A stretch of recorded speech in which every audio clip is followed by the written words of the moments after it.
Túto cúvaciu kameru, to je veľmi dobrá vec, že tam je aj pohľad z vrchu, že vidieť tú situáciu.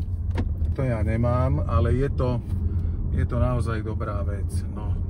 Vyskúšame nejaké tie režimy, teraz idem na Eko, ten je vhodný najmä do mesta, šport asi až na nejakej lepšej ceste, ale aj ten podvozok je veľmi dobre vyriešený, že toto není bohvie aká cesta. Prevodovka má 6 stupňov, ja mám len 5. Prevodovka spolupracuje s 2 elektromotormi.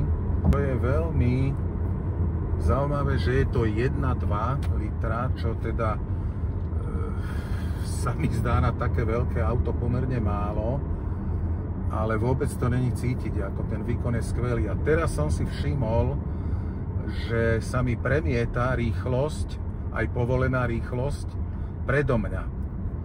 To je veľmi dobrá vec, že to človek vidí.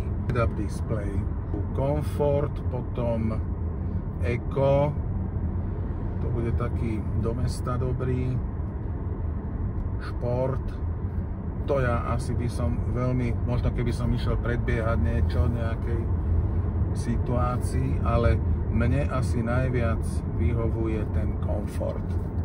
Vďaka tým elektromotorom tá spotreba je skutočne veľmi malá. 5,3 na 100 km, čo je na také veľké auto celkom slušné. Tak nízky objem. No, pod kapotou je 130 koní, čo je asi najviac cítiť pri tom režime šport. Čo ešte by som rád spomenul, že ten automat, ja mám tiež automat, ale to radenie a tieto veci, no však nemôžem si sťažovať na to moje staré autíčko, ale je to všetko také plynulejšie, také, no ten posun, ten vývoj je tu cítiť. Tu je ten automat hore pod volantom, ja ho mám tuto v stredovej konzole, ale v podstate tam to si človek radí. Ja vždycky hovorím to D, že to je dopredu, a to R, to si doplňte. Dobre to sedí v zákrutách, necítim prakticky žiadne nerovnosti, je fakt aj, že ideme po pomerne dobrej ceste teraz. Celkové jazdné vlastnosti sú skvelé.